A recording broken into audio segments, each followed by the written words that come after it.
Peço que você abra comigo no Salmo de número 27.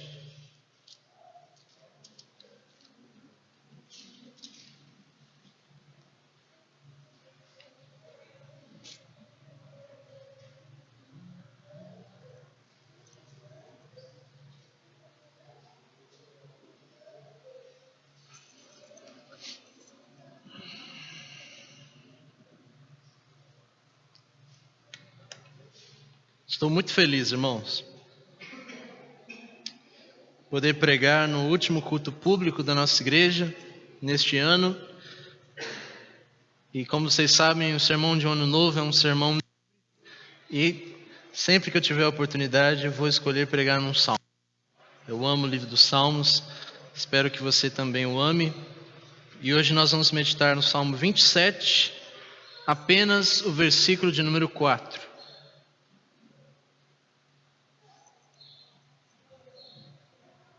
Verso de número 4, Salmo 27, o Salmo de Davi.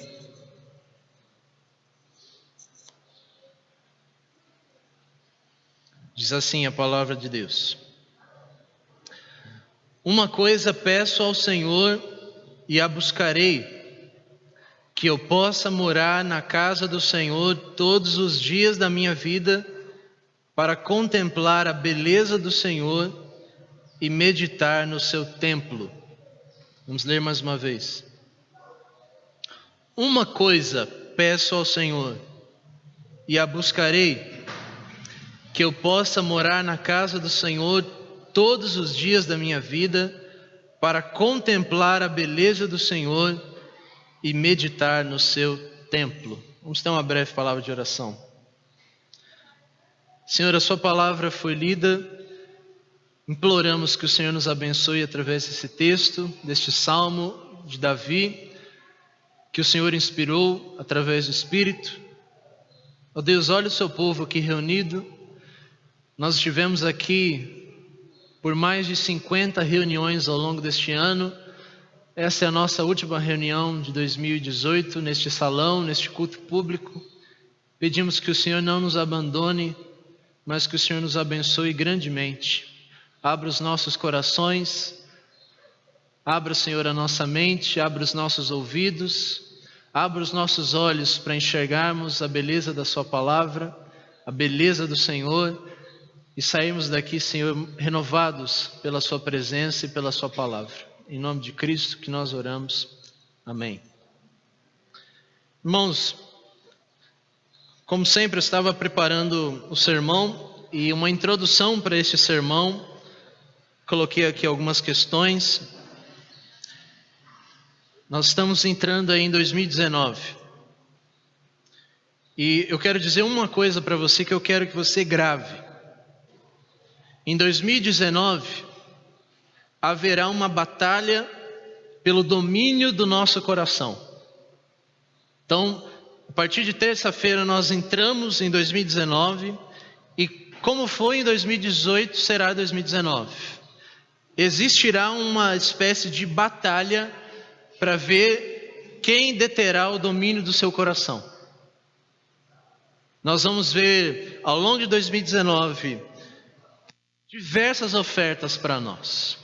Pense, por exemplo, nos seus 5 sentidos.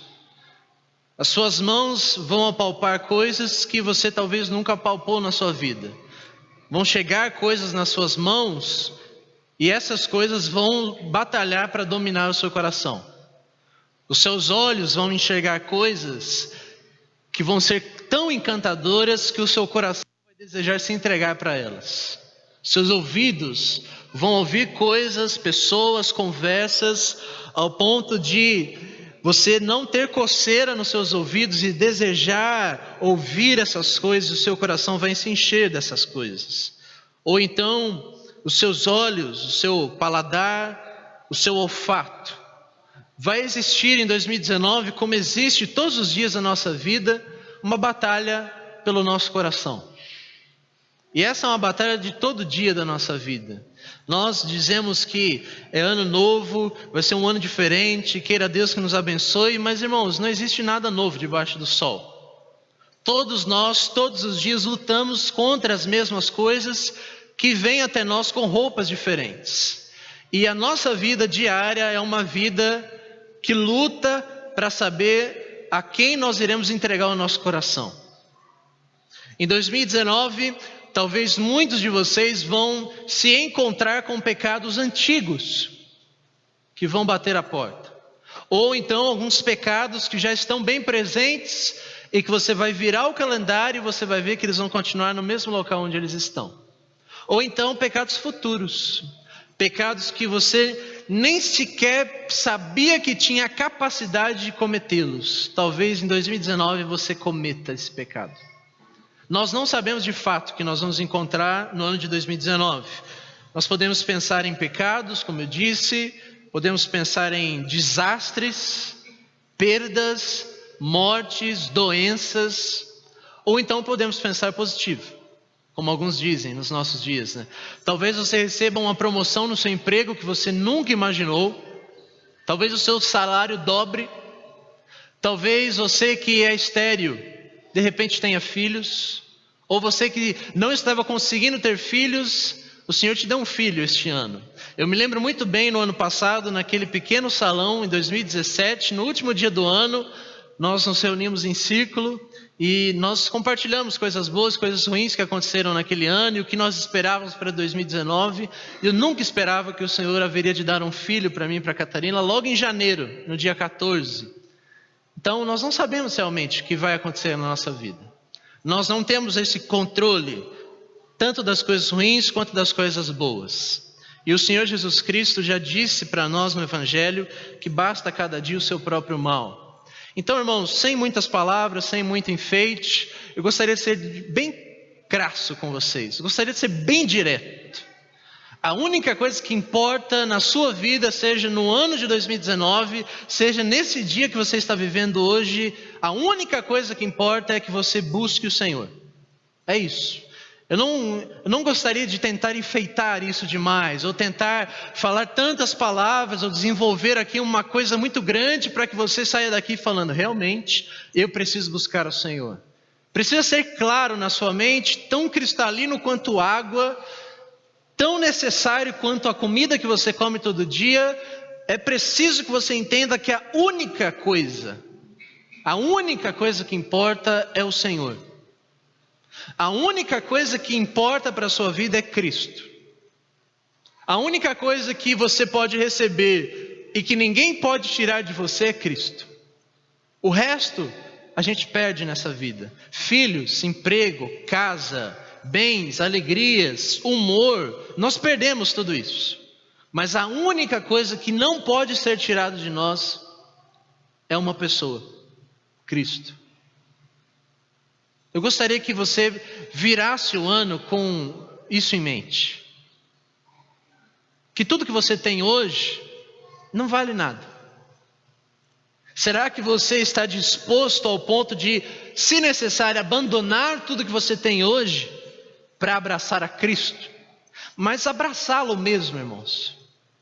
Nós falamos aqui todos os cultos sobre fé, sobre Cristo, amar a Cristo, servir a Cristo, andar com Cristo.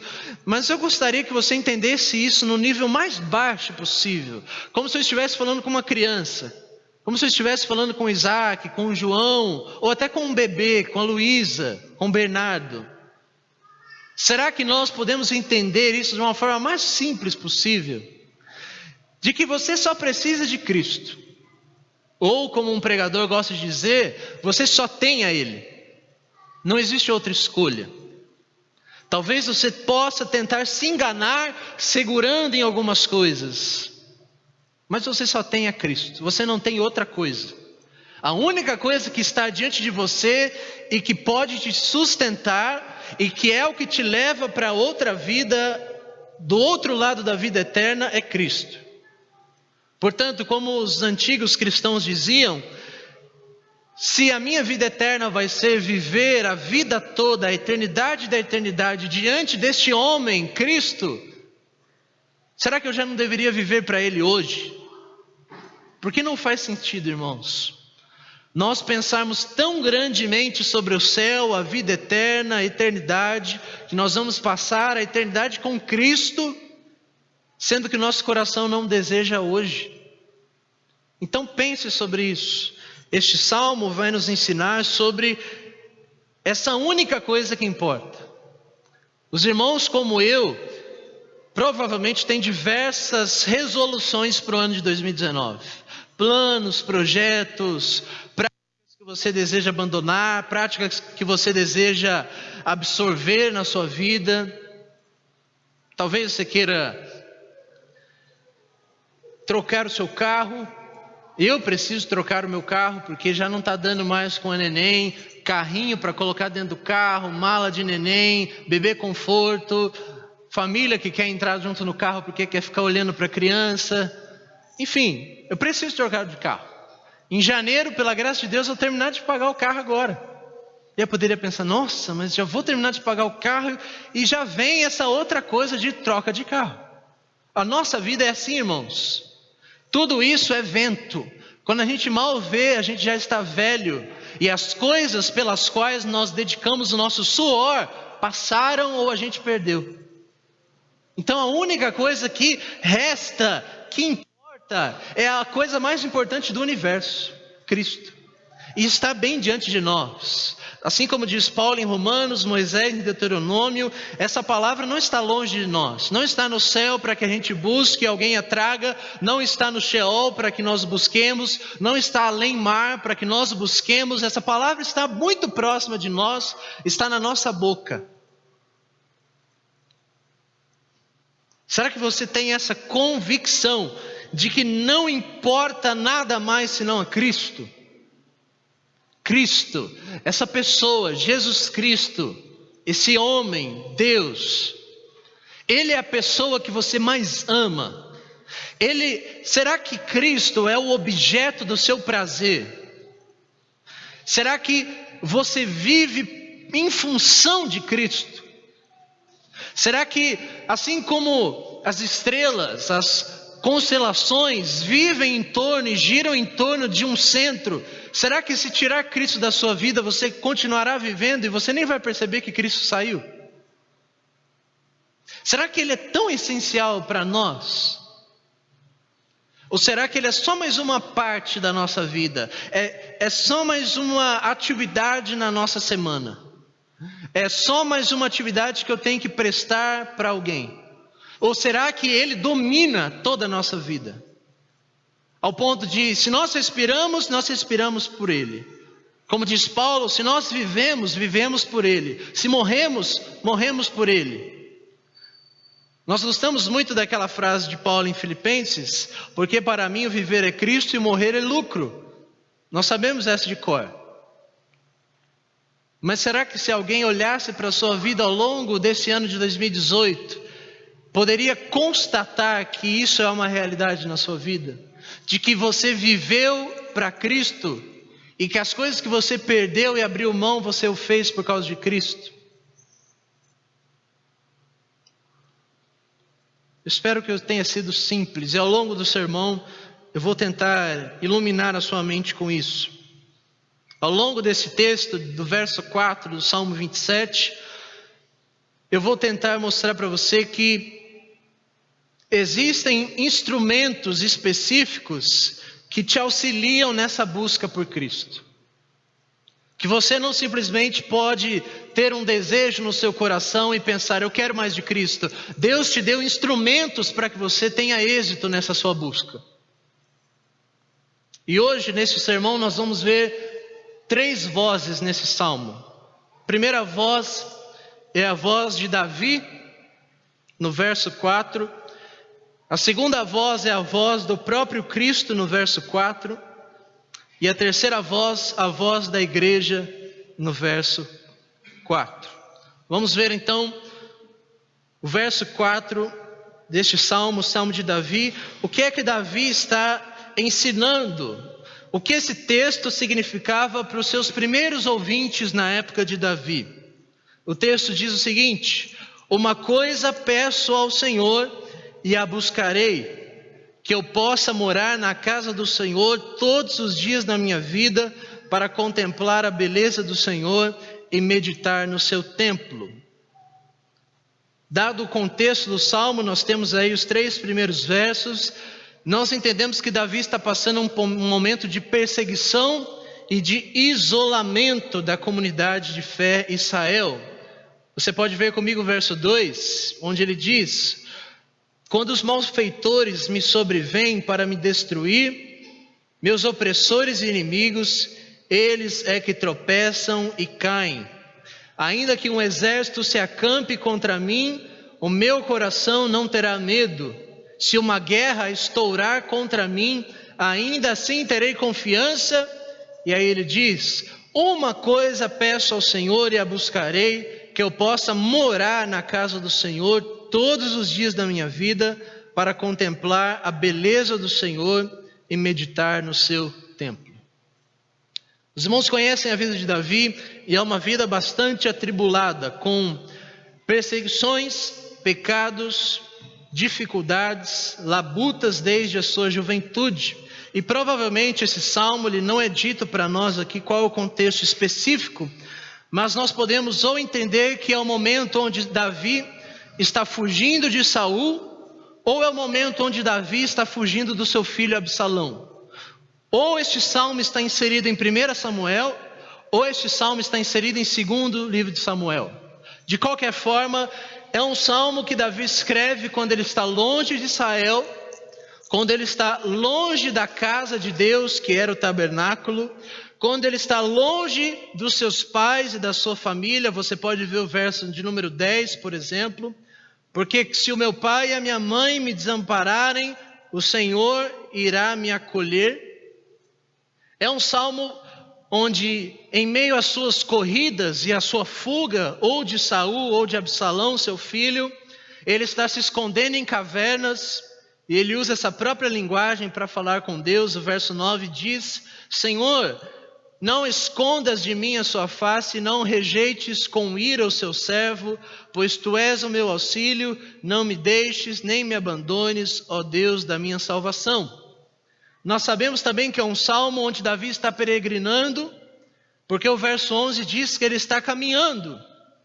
Ensina-me, Senhor, o seu caminho e me guie por vereda plana por causa dos meus inimigos. Não me entregue à vontade dos meus adversários, pois contra mim se levantam falsas testemunhas e que só respiram crueldade. É um salmo onde Davi está longe da casa de Deus.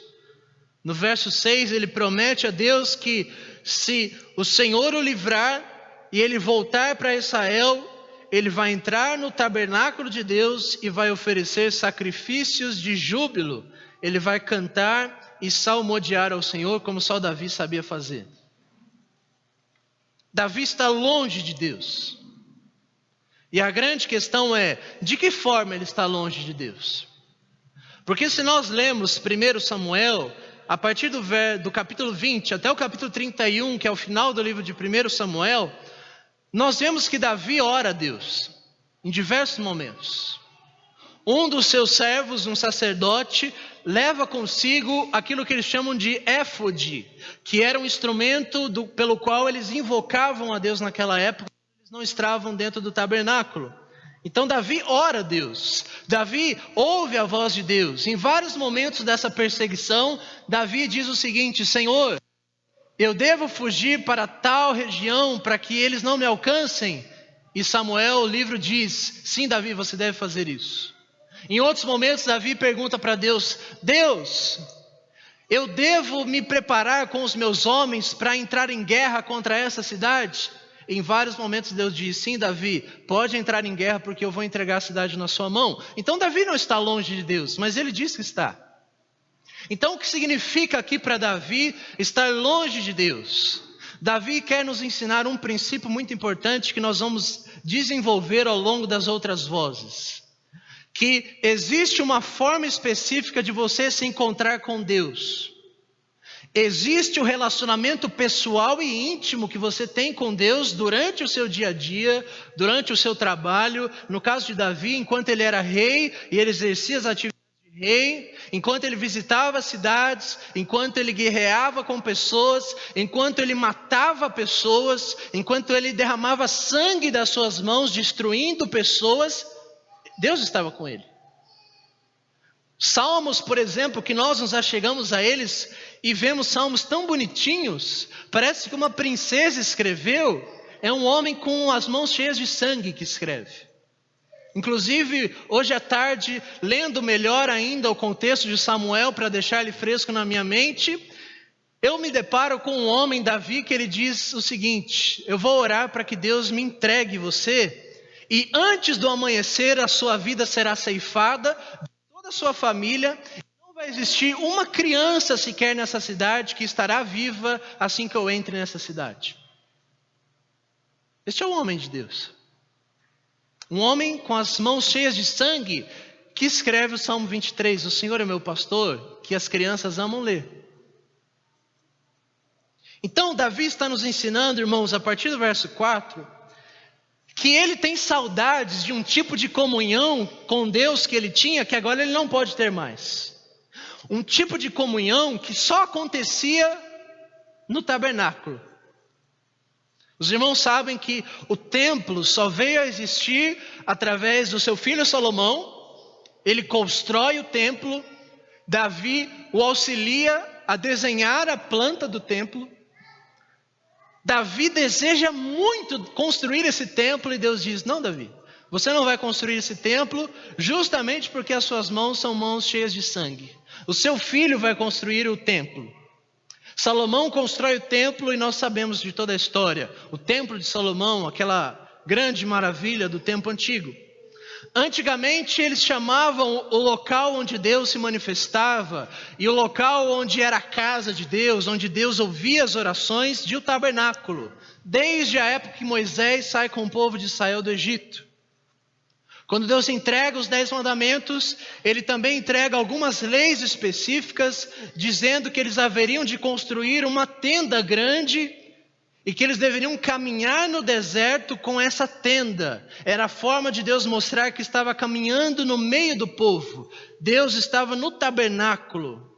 Então, à medida que eles saíam de um acampamento e iam em direção a outro, eles desmontavam o tabernáculo e carregavam consigo. Quando eles chegavam numa cidade ou numa região e se assentavam, eles colocavam novamente o tabernáculo. E dentro do tabernáculo nós temos diversos utensílios.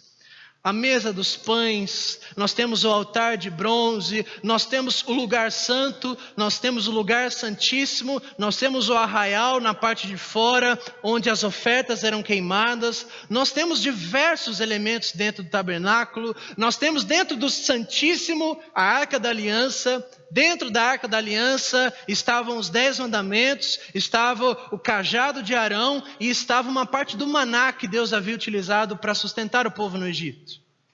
Nós temos diversas cores dentro do tabernáculo e, se Deus quiser, ano que vem nós vamos ler essas coisas. A partir de Êxodo, no finalzinho ali do capítulo 34 em diante, nós vemos até o capítulo 40 de Êxodo, que ele vai dar várias descrições do tabernáculo. Moisés não poderia construir uma casa para Deus com a sua própria mente. Deus disse: Moisés, eu vou te dar um modelo. Eu vou te mostrar o modelo do tabernáculo dos céus. E você apenas vai fazer igual eu vou te mostrar. Deus chamou um homem, Belael, encheu ele do seu espírito, concedeu habilidades para suas mãos, para ele fazer todos os utensílios de uma forma bela, com arte. Cores púrpura, vermelho, azul, anil, amarelo, nós temos diversas cores dentro do tabernáculo. Nós temos os sacerdotes, os levitas trabalhando dentro desse tabernáculo. Nós temos diversas festas, todas as festas eram em torno desse tabernáculo. Isso é um pouquinho da espiritualidade de Davi, o nosso grande patriarca, o primeiro rei específico e consagrado de Israel. Essa era a forma como eles adoravam a Deus naquela época. O centro da adoração do povo de Deus era o tabernáculo. Tudo era centrado no tabernáculo. Ao ponto de quando Davi é afastado de Israel porque ele tem que conservar a sua vida, ele sente saudades. E ele diz: se eu pudesse pedir algo para Deus, eu ia pedir uma coisa só. O que será que Davi pediria se a gente já não tivesse lido esse texto? Pense em um homem que está fugindo, com medo de perder a sua vida. Um homem que os seus pais já o abandonaram. Um homem que, se nós entendemos que esse salmo foi escrito na época que o seu filho persegue, os seus filhos estão perseguindo, desejando matá-lo. Perdeu suas riquezas, perdeu seus bens, já não mora mais no palácio de Israel, agora ele foge em cavernas, com fome, sujo. O que será que um homem desse quer? Qual será que é a coisa mais importante para um homem como Davi nesse momento? Será que é retornar? Mas retornar para quê? Será que ele quer deitar novamente na sua cama gostosa? Uma cama de um rei, não é uma cama qualquer. Será que ele quer receber novamente o alimento daquele castelo? Escravos, servos, servindo ele com as iguarias de Israel, sendo bem tratado, sendo reverenciado como o rei de Israel? Será que ele quer segurança novamente, conforto, status, reconhecimento, saúde? Não. Davi só quer uma coisa. Verso 4.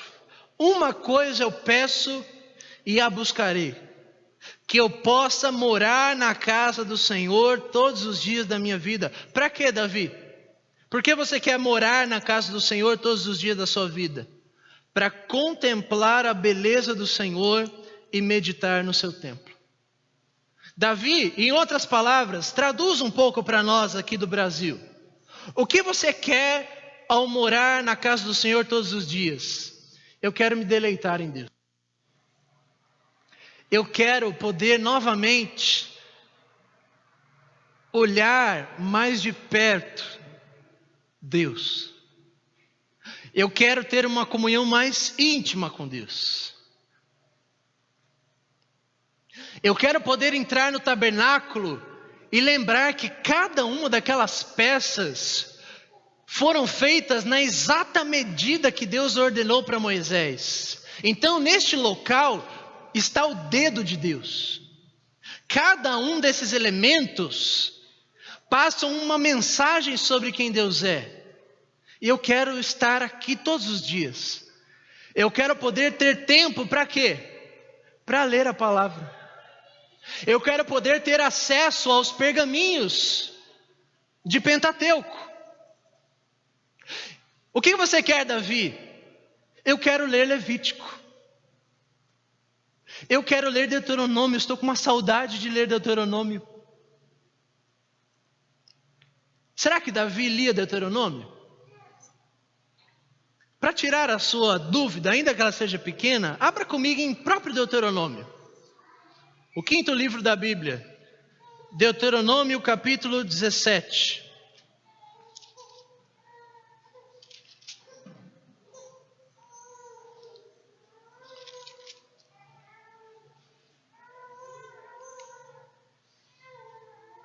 Deuteronômio capítulo 17, versos 14 ao 20.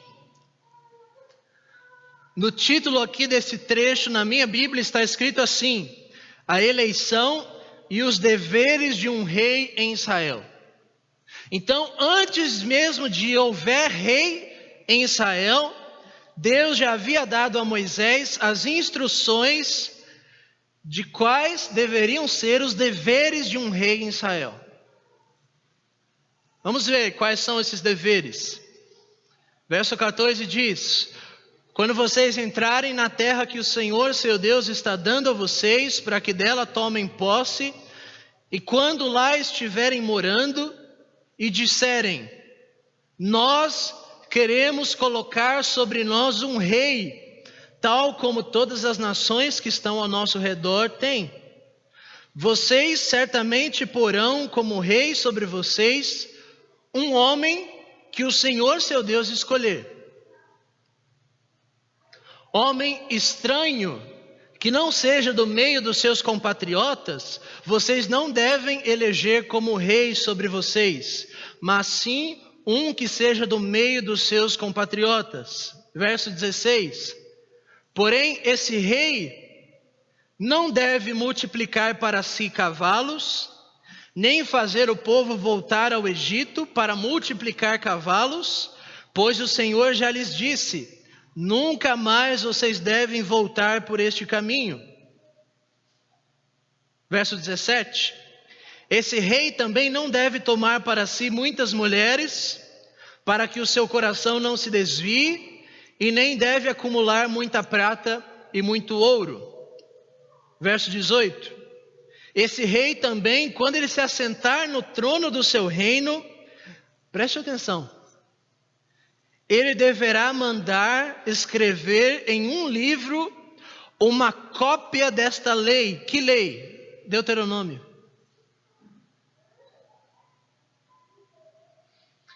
Deverá mandar escrever num livro uma cópia desta lei. Que lei? Deuteronômio. E o que é Deuteronômio? Deuteronomos, repetição da lei. Qual lei? O Pentateuco. Os 5 primeiros livros da Bíblia, talvez os livros onde nós paramos sempre de ler quando nós começamos. Davi, você que é rei, você deve escolher um homem para escrever um livro pessoal para você, para que você tenha na sua casa uma cópia desta lei. Porque, irmãos, eles não tinham tanta facilidade como nós temos de carregar Bíblias, tê-las no nosso celular. Era um pergaminho. E era um grande pergaminho. Um pergaminho que se deteriorava se você não utilizasse bem. Portanto, o pergaminho ficava dentro do tabernáculo, conservado, guardado. Ele era aberto e lido nas reuniões. Como é que os crentes daquela época liam a Bíblia? Ouvindo e memorizando para entender em casa. Era assim. Ao ponto que a reprodução de livros, a impressão foi ganhando espaço, os escribas foram ganhando espaço e eles reproduziam, escreviam novamente essa lei para que as pessoas pudessem ter mais acesso. É por isso que os pais mandavam seus filhos com 12 anos para uma escola de rabinos, porque lá eles poderiam ter acesso a todos os livros, mas em casa eles não tinham. Então Deus diz o seguinte: o rei deve ter uma Bíblia pessoal. Não é isso que cada um de nós temos? Verso 19. O rei deverá ter esse livro consigo. Não deve ficar na estante, não deve ficar em casa, ele deve carregar este livro consigo. E nele ele lerá quantos dias da sua vida? O rei deverá carregar este livro consigo e deverá lê-lo todos os dias da sua vida. Para quê? Para aumentar o seu conhecimento teológico? Não. Para que ele aprenda a temer o Senhor seu Deus. Qual outro propósito? Para que ele guarde todas essas palavras desta lei e estes estatutos, cumprindo-os. Verso 20. Ele fará isso para que o seu coração não se exalte sobre os seus irmãos e que ele mesmo não se desvie deste mandamento, nem para a direita, nem para a esquerda. Dessa forma ele prolongará os dias do seu reino, ele e os filhos dele no meio de Israel. A pergunta é: enquanto Davi está fugindo, vocês acham que ele teve tempo para pegar coisas e levar consigo? Davi, enquanto está na caverna, ele não tem Bíblia. Ele diz: como eu queria ter uma Bíblia. Como eu queria estar e morar na casa do Senhor todos os dias da minha vida, como eu estava vivendo e fazendo, porque assim eu poderia contemplar a beleza de Deus. E a pergunta é: como é que você contempla a beleza de Deus, Davi? Através do tabernáculo e através da Escritura.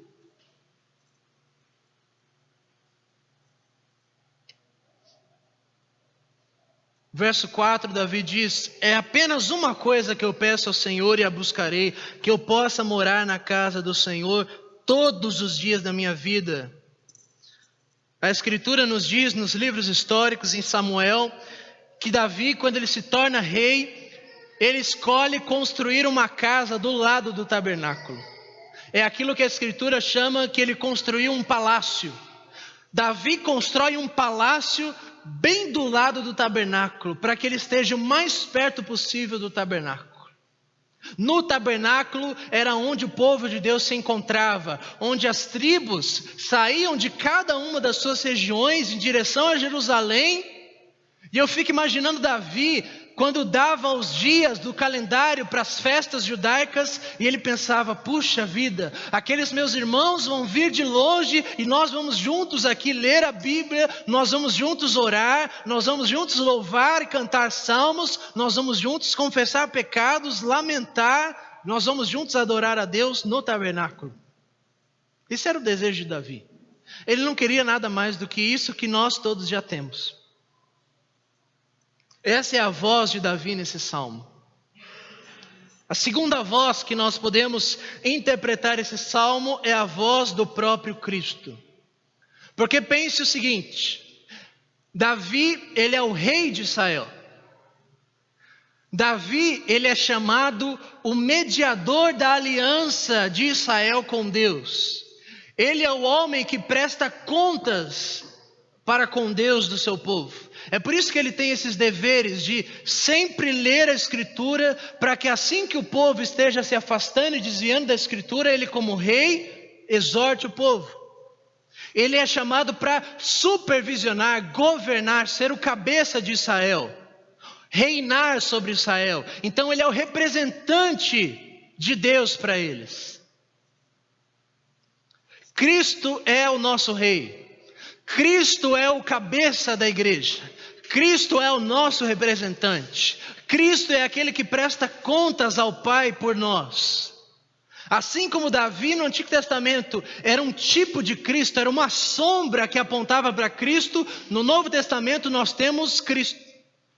Cristo é o tabernáculo e Cristo é o rei Davi.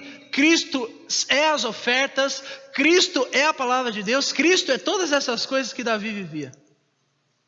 E como é que nós podemos ler esse salmo através da voz de Cristo? O que Cristo está dizendo se ele disse o verso 4? Porque não se engane, irmãos.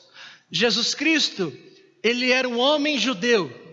E como um judeu, ele participava de todas, sem exceção, todas as festas, cerimônias e rituais do povo de Israel. Quando o povo ia diante do templo para orar, para oferecer sacrifícios, para louvar, para orar, para ler a Escritura, Cristo estava indo lá junto. É por isso que nós vemos nos evangelhos, e ano que vem nós vamos ver várias oportunidades dessa em Lucas, Cristo diversas vezes está na sinagoga, ensinando, escutando, debatendo, curando. Porque Cristo era um homem naquela época. Ele vivia a religião deles. Ele era a própria pessoa para a qual aquela religião, o judaísmo, o Antigo Testamento apontava. E assim como Davi, ele era rei.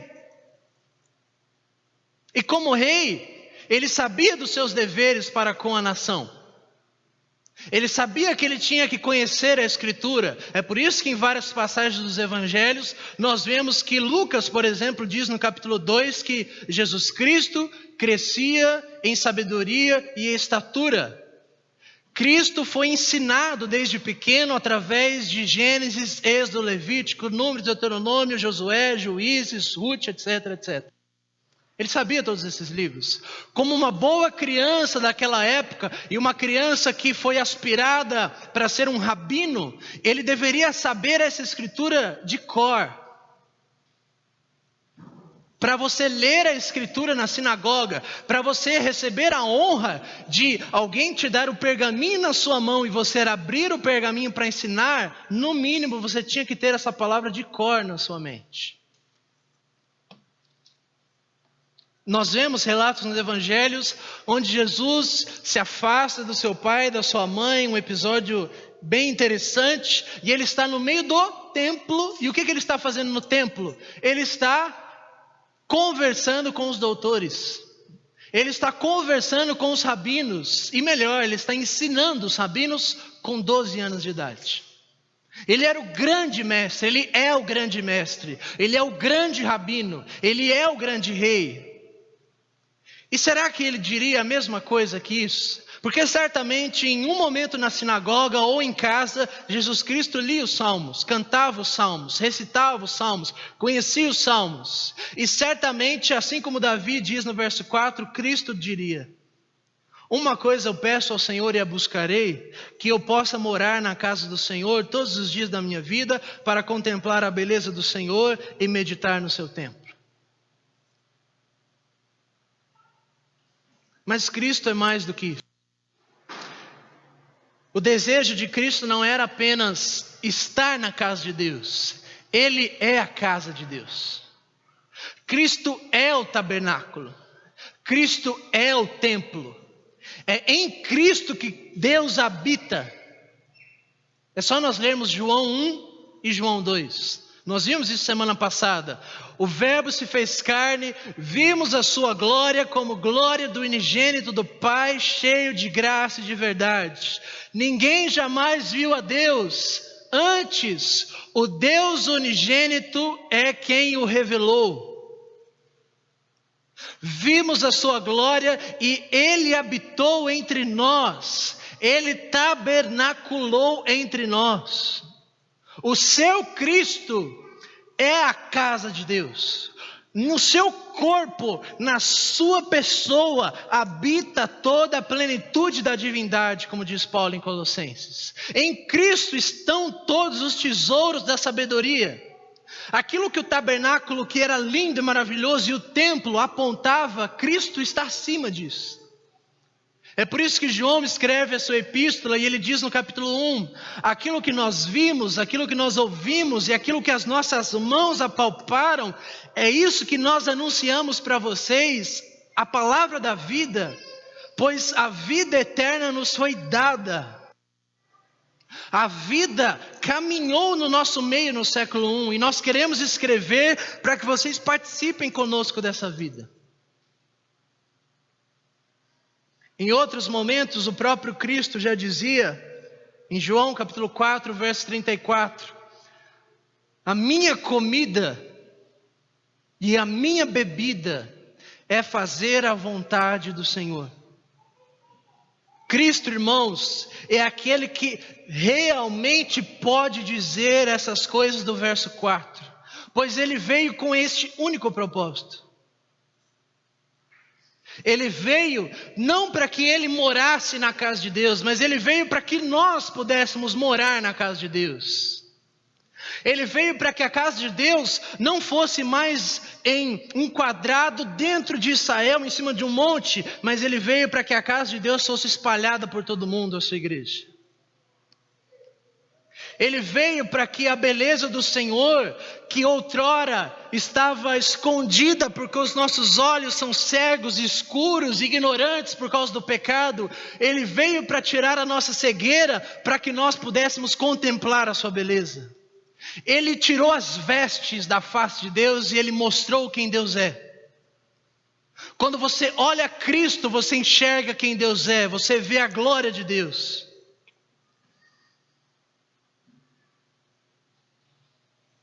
Abra comigo em Cantares. Talvez alguns de vocês tiveram alguma experiência esquisita lendo Cantares no início do culto. Beije-me ele com os beijos da sua boca. Como que nós entendemos isso, irmãos? No mínimo você, marido, deveria aprender alguma coisa com Cantares. Cantares capítulo 1, como nosso irmão William disse, é um livro que fala de amor.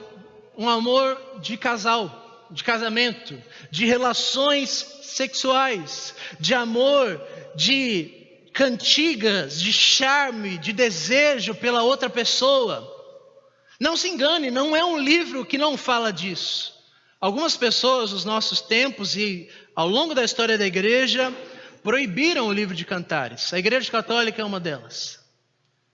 Porque começaram a entender que Cantares, na verdade, foi escrito para falar de Cristo e a igreja ou de Deus e Israel. Não, foi escrito para falar de um homem e de uma mulher que se amam.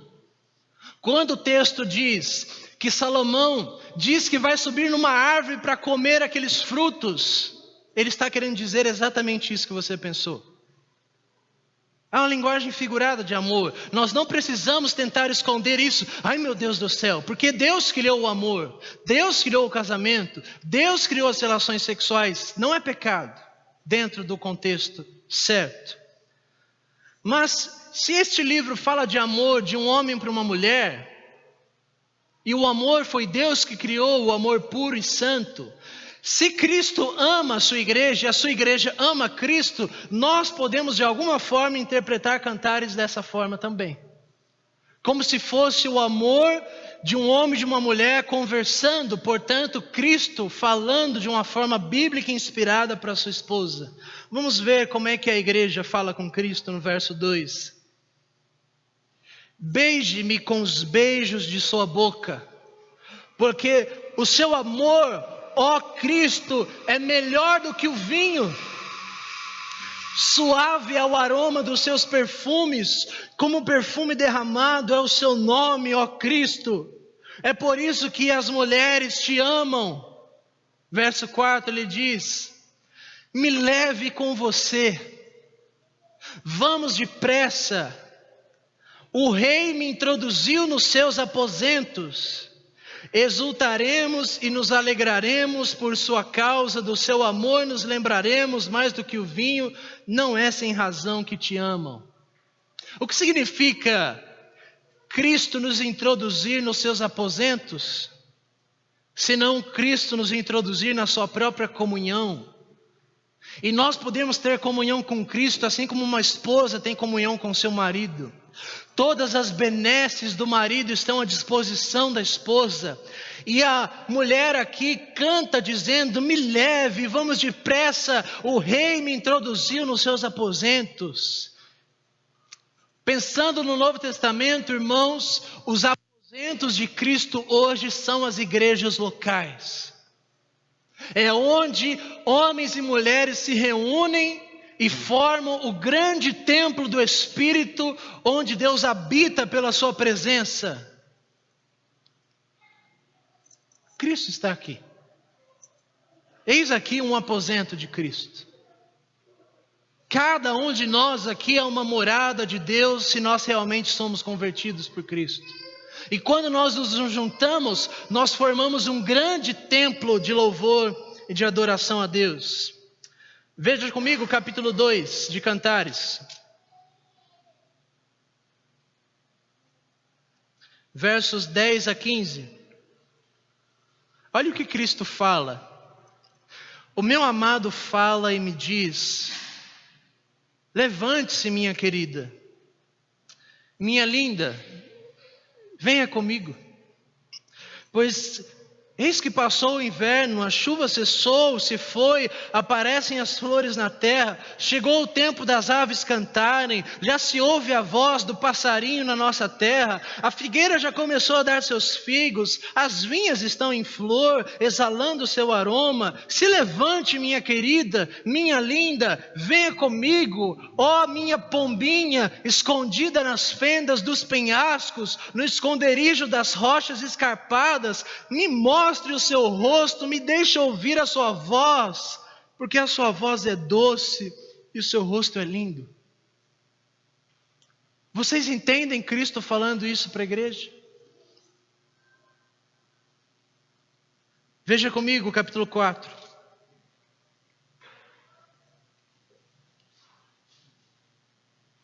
Se Cristo ama a sua igreja, Ele faz declarações para a sua igreja. É isso que nós vemos ao longo de toda a Escritura, Deus fazendo isso no Antigo Testamento, e Cantares não pode ser diferente. Capítulo 4, verso 7,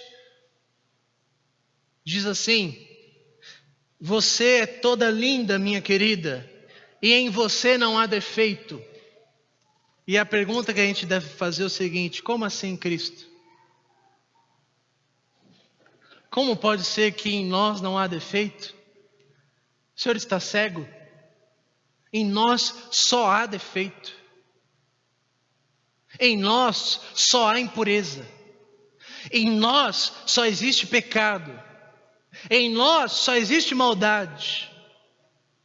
E como é que o Senhor pode dizer que nós somos lindos?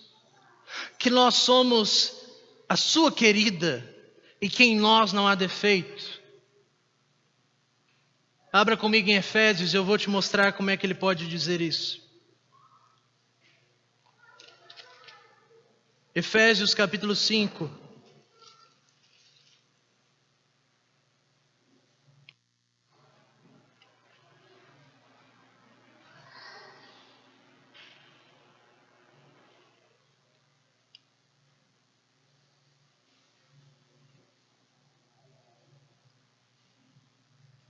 Efésios capítulo 5, verso 25. O apóstolo Paulo, ensinando sobre as relações de um casamento, de uma família, diz o seguinte: maridos, que cada um de vocês ame a sua esposa, como também Cristo amou a igreja e se entregou por ela. E a pergunta que a gente deve fazer é: por que Cristo morreu pela igreja? O verso 26 diz: para que a santificasse, tendo-a purificado por meio da lavagem de água pela palavra, para apresentar a igreja a si mesmo como igreja gloriosa, sem mancha, nem ruga, nem defeito algum, porém santa. É uma citação, uma alusão a Cantares. Para que Cristo deu a sua vida? Para que Ele saiu do céu, se fez homem e tabernaculou no nosso meio? Para que Ele pudesse pegar uma noiva para si, assim como Deus fez com Israel no Antigo Testamento. Jeremias capítulo 2, Deus diz para Israel: vocês estavam no deserto, vocês estavam sujos, vocês não tinham beleza, vocês não tinham tomado banho, mas eu resgatei vocês, coloquei uma roupa branca, coloquei brinco nas suas orelhas, coloquei tranças nos seus cabelos, joguei perfume em vocês, vocês são a minha virgem, a minha amada esposa. Da mesma forma, Deus em Cristo fala para a sua igreja: vocês estavam perdidos, vocês estavam em trevas, mas eu desci para que vocês pudessem ter a minha presença. E agora, como marido, e como bom marido, como um marido fiel, como um homem de verdade, eu pego a minha esposa e eu santifico a minha esposa. A linguagem é muito simples. Cristo diz que Ele limpa a sua igreja, que Ele dá banho na sua esposa, que Ele dá banho na sua esposa. Como é que Cristo banha a sua esposa? Com a palavra. Ele pega Êxodo e vai purificando a sua esposa. Ele pega um pouco do trecho dos Salmos, e à medida que a sua igreja ouve a palavra de Deus, ela vai sendo purificada, ela vai sendo limpa, e aí aos poucos ela vai ganhando um perfume, aos poucos ela ganha roupa mais linda. Cristo vai cuidando da sua igreja e deixando ela bela para si, ao ponto dele dizer: você é linda e a minha afeição é por você, você não tem defeito algum. Será que nós entendemos que Cristo veio para isso? Da mesma forma que Davi diz: Senhor, uma coisa eu peço e a buscarei, que eu possa morar na casa do Senhor todos os dias da minha vida. Cristo só tinha um desejo: compartilhar a sua casa com a sua noiva. Que vocês possam morar na casa do Senhor todos os dias da sua vida, e que vocês possam viver comigo para contemplar o quanto eu sou belo, o quanto eu sou perfeito, e que à medida que vocês contemplam a minha glória, vocês vão sendo transformados de glória em glória à mesma imagem. É isso que Paulo diz em Coríntios. Por último, vamos ver como é que nós podemos ler esse salmo no Salmo 27.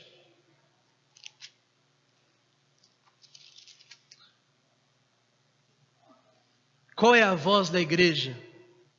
Verso 4 novamente diz: uma coisa peço ao Senhor e a buscarei, que eu possa morar na casa do Senhor todos os dias da minha vida, para contemplar a beleza do Senhor e meditar no seu templo. Como é que isso se aplica para nós hoje como igreja, em nova aliança? Como é que nós podemos contemplar hoje a beleza do Senhor? Será que nós temos que morar aqui todos os dias? Será que isso aqui é a casa do Senhor? Não, irmãos. A casa do Senhor é Cristo. Cristo é a casa do Senhor, e Ele mesmo chama a sua igreja de o seu corpo. Portanto, a igreja é a casa de Cristo, não o salão. Nós, quando estamos juntos, nós somos a casa, o aposento de Cristo. É neste local que nós nos reunimos. Homens e mulheres de toda parte do mundo podemos estar em comunhão e vendo a beleza e a glória de Cristo. E eu gostaria de ler alguns textos com vocês. Abra comigo em Lucas, capítulo 10, texto que nós lemos hoje.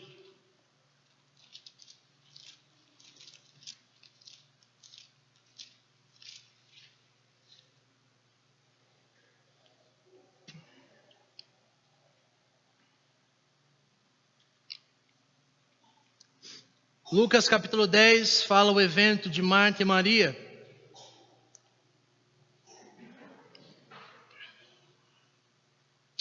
Verso 38, acompanhe comigo.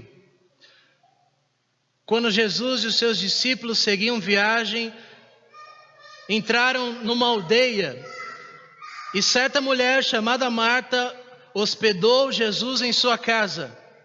Marta tinha uma irmã chamada Maria, que estava sentada aos pés do Senhor enquanto ouvia as suas palavras. Marta se agitava de um lado para o outro, ocupada em muitos serviços. Então ela se aproximou de Jesus e disse: o Senhor não se importa com o fato de minha irmã ter deixado que eu fique sozinha para trabalhar? Diga-a para que venha me ajudar. Mas o Senhor respondeu: Marta, Marta, você anda inquieta com tantas coisas e se preocupa com tantas coisas, mas apenas uma coisa é necessária. Uma coisa, uma só. E Jesus diz: Maria escolheu a boa parte, e esta não lhe será tirada. Irmãos, algumas traduções traduzem o verso 42 como se Maria tivesse escolhido a melhor parte. Se na sua Bíblia está traduzido melhor parte, jogue essa Bíblia fora. Compre outra tradução. Porque o texto bíblico é claro. Maria escolheu a boa parte, não a melhor parte. Não existe uma melhor parte de você estar aos pés de Cristo e uma que é quase tão boa quanto de você ficar longe dele. Ou você escolheu a boa parte ou você está com a má parte. Ou você escolheu o caminho certo ou você escolheu o caminho errado. Ou você está se deliciando em Cristo ou você não está. Irmãos, o que é que aconteceu com Marta? Para que Cristo, que estava na casa dela, ela vendo o Messias, o Filho de Deus encarnado, e ela ter o seu coração agitado com outras coisas que não o Filho de Deus. Será que não é isso que acontece com a sua vida e com a minha vida às vezes?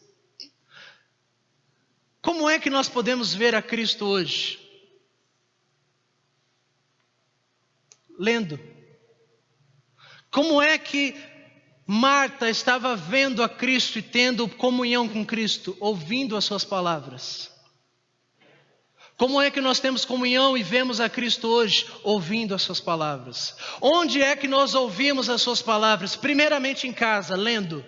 Segundo, com os irmãos, a igreja, com as pregações, com os ensinos. Mas parece que nós somos como Marta muitas vezes. Nós não conseguimos enxergar Cristo. Nós não conseguimos enxergar beleza nele. O nosso coração é arrebatado por tantas coisas. E talvez em 2019 isso aconteça com você.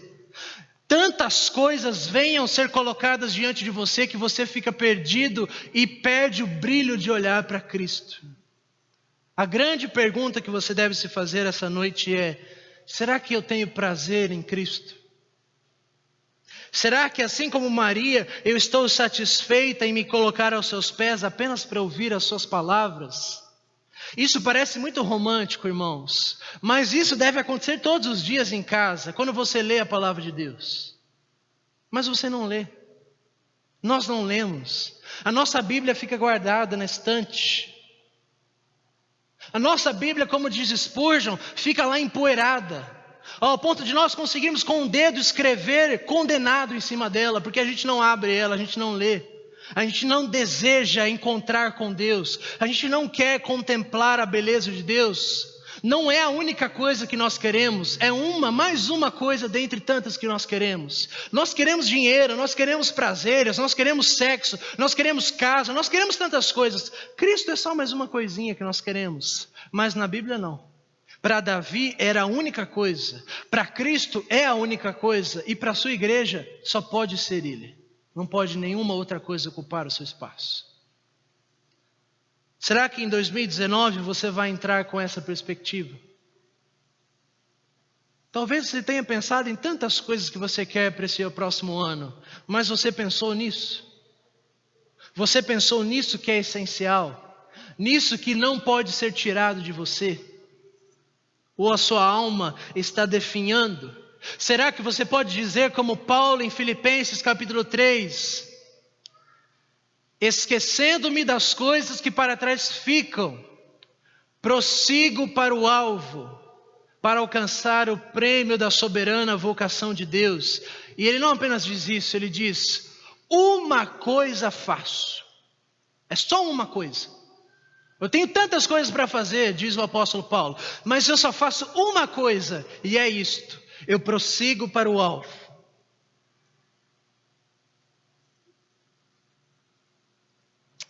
Quero finalizar colocando algumas aplicações práticas para você. E se você me permite, vamos ler mais um texto no Antigo Testamento. Segundo livro de Crônicas. Depois do Pentateuco, depois de Josué, depois de Samuel, depois de Reis. Segundo livro de Crônicas. Capítulo 15.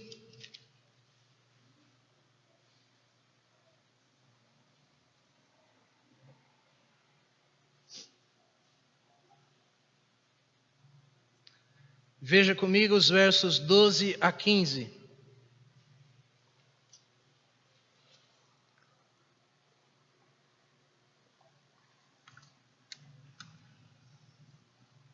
Preste muita atenção, irmãos, nesse texto. Verso 12 em diante diz assim: eles entraram em aliança para buscar o Senhor, Deus de seus pais, de todo o coração e de toda a alma. Olha o verso 13. E de condenar à morte todos aqueles que não buscassem o Senhor, Deus de Israel, seja as crianças, sejam os adultos, seja homens, seja mulheres. Juraram, verso 14, juraram ao Senhor em alta voz, com alegria, com som de clarins e trombetas. Todo Judá se alegrou por causa desse juramento, porque eles juraram que de todo o coração e de toda boa vontade buscariam o Senhor, e por eles Deus foi achado. O que esse texto nos ensina? Um momento na época do povo de Israel, eles estão afastados de Deus, em pecado, em diversidades. Deus enviou maldições para a terra, e o povo de Deus eleito sente a necessidade de voltarem a buscar o Senhor. E o que eles fazem? Eles se reúnem com o som de trombetas. É por isso que esse texto está sendo lido hoje, porque no Réveillon em Israel, na virada de Ano Novo, eles tocam as trombetas, fazendo a santa convocação, chamando todo o povo de Israel para se congregar. Eles fazem uma aliança com som de trombetas, com juramento em alta voz, dizendo: olha, todos nós aqui nos comprometemos a buscar o Senhor nosso Deus. Como? De todo o nosso coração e de toda a nossa boa vontade. E nos comprometemos a tal ponto que se algum de nós aqui que se comprometeu a buscar o Senhor e não buscar, que o Senhor mate essa pessoa. Nós temos culhão para fazer isso aqui hoje? Aí você fala: não, Kaique, mas Deus não mata mais igual Ele matava no Antigo Testamento. Mata. E se Ele não mata fisicamente, Ele deixa você definhando. A sua alma vai definhando. E você está na igreja há anos, mas não existe vida em você. Você está morto já. Há muitos fracos, doentes, muitos que dormem, diz o apóstolo Paulo. Vamos ler novamente. Verso 12: entraram em aliança para buscar o Senhor Deus de seus pais, de todo o coração, de toda a alma deles, e de condenar à morte todos aqueles que não buscassem o Senhor, sejam os adultos, sejam as crianças. Não importa se é o Isaac do Ney ou se é o Altino. Quem não buscar o Senhor vai ser morto. Pensem nisso, irmãos. O que isso nos ensina? O grau de comprometimento que exige buscarmos a Deus não é uma brincadeira. Não pode ser mais uma resolução que você faz para 2019. A sua vida deve girar em torno disso. A sua vida depende de você buscar o Senhor. E nós vemos aqui uma igreja que se reúne para fazer isso junto. E não é isso que nós estamos fazendo aqui. Veja no verso 11... que antes de eles fazerem essa aliança, eles dão várias ofertas ao Senhor. A palavra de Deus aqui diz que eles oferecem em sacrifício 700 bois e 7.000 ovelhas. É pouca ovelha. Você perder 7.000 ovelhas em um dia, quanto alimento você não teria para um ano? Quanta roupa você não poderia ter? E não, às vezes não são essas coisas que você busca durante o ano todo. Eu quero um trabalho melhor, eu quero ganhar mais dinheiro para poder comprar mais coisas, para poder comprar mais roupa, comprar mais livro, comprar tudo. O seu Deus é o dinheiro e não Cristo. Será que hoje, irmãos, nós que estamos aqui podemos fazer esse compromisso? Porque não se engane, a palavra de Deus foi pregada. Já está fazendo esse compromisso. Você ouviu. Você já não pode ser mais negligente. Você já não pode mais se desvencilhar. Você vai prestar contas a essa palavra que você ouviu hoje. Quer seja agradável aos seus ouvidos ou não. Deixe que amanhã nós tenhamos a nossa festa, o nosso churrasco, a alegria, compartilhemos coisas boas. Hoje é dia de nós repensarmos a nossa fé cristã. É dia de nós repensarmos como nós vivemos para Cristo em 2018. É dia de nós repensarmos se nós desprezamos a Deus, desprezando este livro aqui este ano inteiro. Se nós oramos a Deus ou não, se nós desprezamos a igreja, os aposentos de Cristo, a amada de Cristo. Se nós não ligamos para a igreja, para os cultos, para os sermões. Pense nisso. Eu gostaria que você saísse daqui com essa consciência. Se você ainda está aberto no Salmo de número 27, o verso de número 8 irá encerrar o nosso sermão.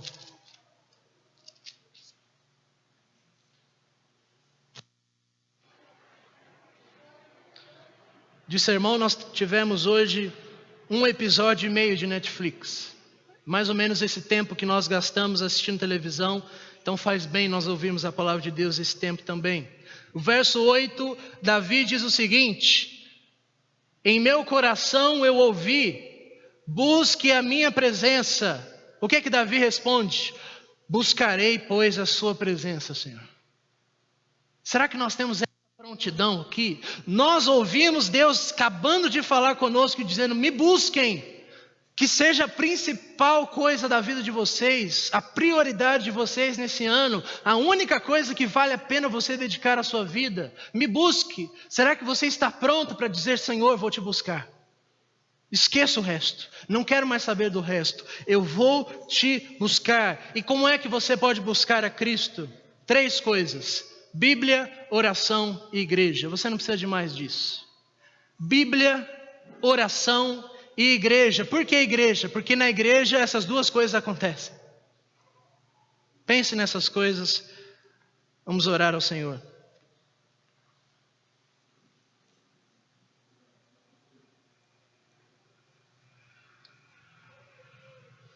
Senhor, eu não posso me esquivar de falar a sua palavra para o seu povo e para todos aqueles que estão aqui. Pois ainda que esta palavra seja dura, ela é bela ao mesmo tempo, Senhor. Se é dura para nós ouvirmos ela, quão dura foi para Cristo vivê-la e dar o seu sangue por ela. Senhor, nós cantamos aqui no início do nosso culto aquele belo hino: vamos à igreja. uma convocação da própria igreja, chamando a igreja para estar junto, para adorar o Senhor, para ouvir os seus ricos conselhos, para meditar na sua palavra, que possamos cumpri-la. Senhor, o segundo hino que nós cantamos, nós apenas pedimos que o Senhor nos dê mais de Cristo, pois é isso que nós precisamos. Nós queremos estar como Maria aos seus pés, querendo mais, e não estando satisfeito com pouco, satisfeito com migalhas. Nós queremos ver a sua beleza. Ó Deus, como nós esquecemos esse assunto. Como nós deixamos de ter prazer em Ti, prazer no seu amor, na sua misericórdia, como diz o salmista. A sua graça é melhor do que a vida, portanto os meus lábios te louvarão. Como diz ainda o salmista, a minha alma tem sede de Deus, do Deus vivo.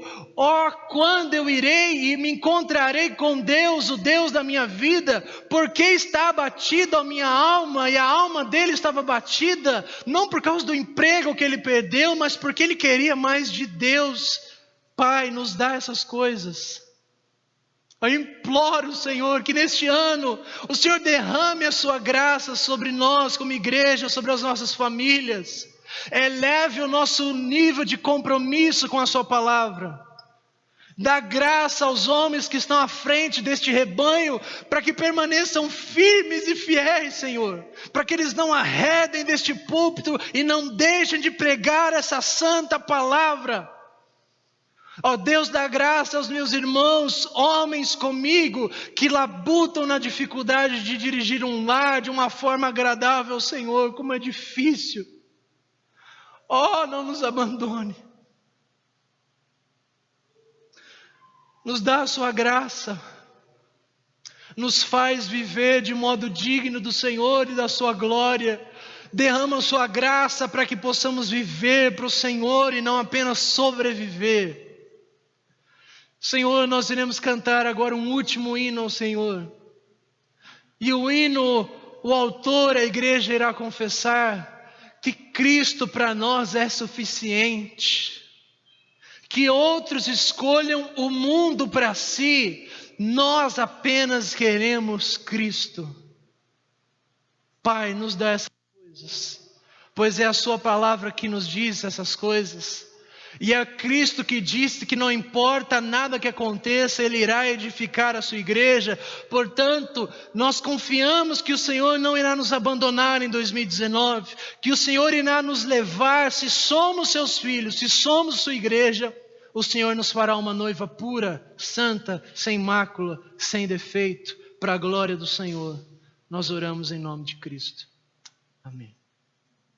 Se coloque de pé, vamos louvar o Senhor.